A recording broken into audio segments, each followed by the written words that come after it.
Assalamu alaikum. I know it's been a while since I've made a video. I hope that you guys are in good health and are able to view this. Thank you for you guys' lovely comments. I have seen them. It's just I've been debating whether to keep going or on how much of my life I want to put out there because of all the creeps and Islamophobia that's been going on. So with that being said, I actually have a purpose for this video. It's for my honoring women class, and we're supposed to pick a woman to honor, and of course I had to pick our hijabis. And so with that being said, let's begin. People have argued that the hijab or modesty requirement is oppressing for women, yet they do not give voice to those who wear it. I, being one of the many who wear it, can say it's definitely empowering. But don't take my word for it. Learning what these beautiful ladies that I will mention have to say about wearing this hijab will hopefully give you a little bit of more insight of what it's like to wear it.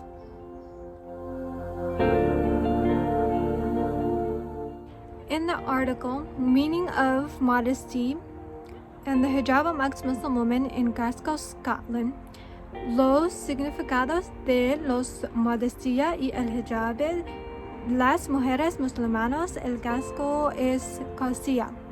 Myself and Fatima Zahra, peace be upon her, are only the selected few of the voices that will be introduced today.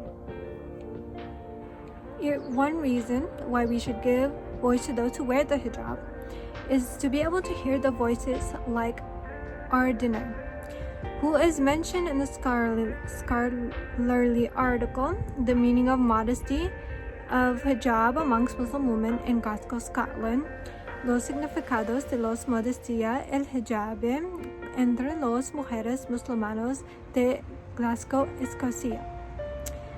She claims the covering of the hijab did not separate women from the world, but rather it allowed them access to the public space and eased their movement throughout the home. This quote shows that the hijab is meant to allow access to the world in an inconspicuous way, not to keep them away from the world. As you grow up, you feel that you have to do it and also to agree with it. This was said by Sarah, 15 years old. This suggests that contrary to popular belief, we make the choice to wear it through research and understanding. Yet, when one enters the space of other male, it is a woman who preserves the boundaries. This was said by Nabila, 29-year-old. A British-born Pakistani was conscious at the early age that females should uphold personal private space through covering themselves.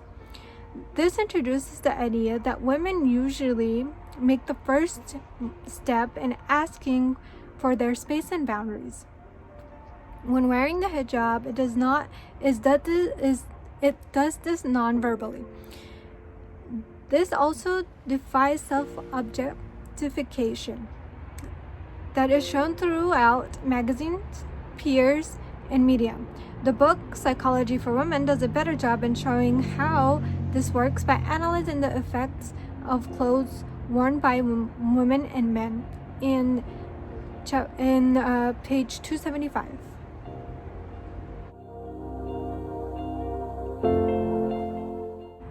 Another reason why we should give voice to these women is to inform the youth and those who are incredulous to the idea that wearing the hijab is a powerful thing.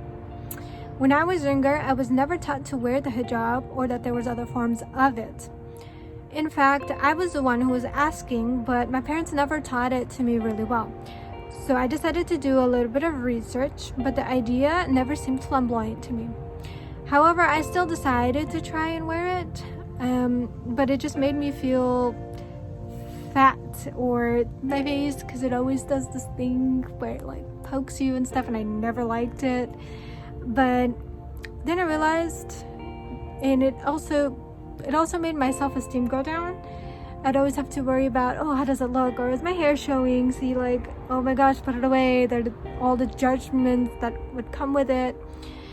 But, however, I realized that this was not the point of wearing it. The point is to please the Creator and not the creation. It's just do your best in wearing it.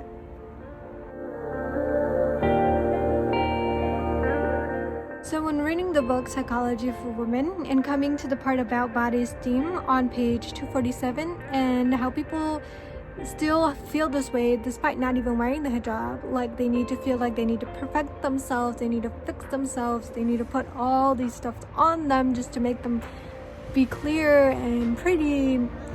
It just made me realize that I'm not going to let the media dictate what I can and cannot wear and how I'm supposed to look. That should be up to me. Lastly, we should give voice to those who wear it, because people still believe that it's outdated, baleful. It is helpful if we put the spotlight on the women who were actually there at the time. Let's just say, to get it straight from the horse's mouth. Her name is Fatima Zahra, Salamullah alayha, peace be upon her.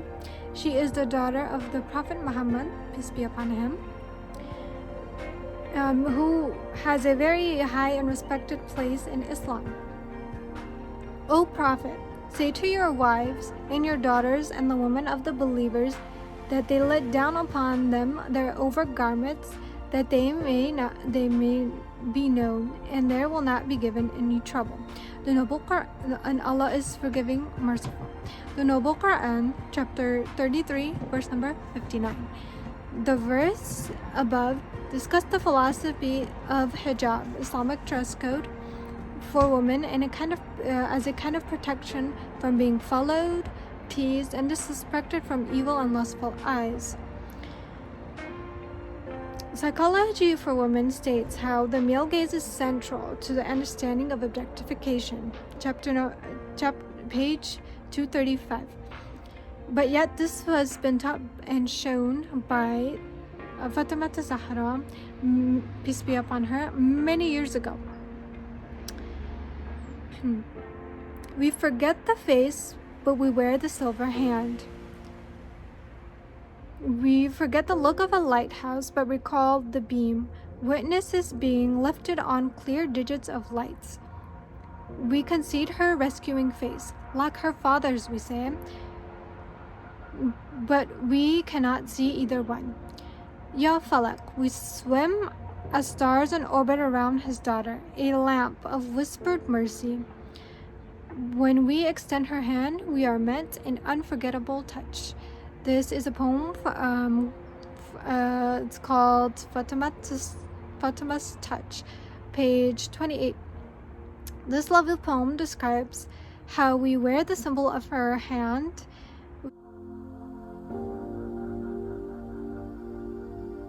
worn by many, but we forget what it stands for and its value.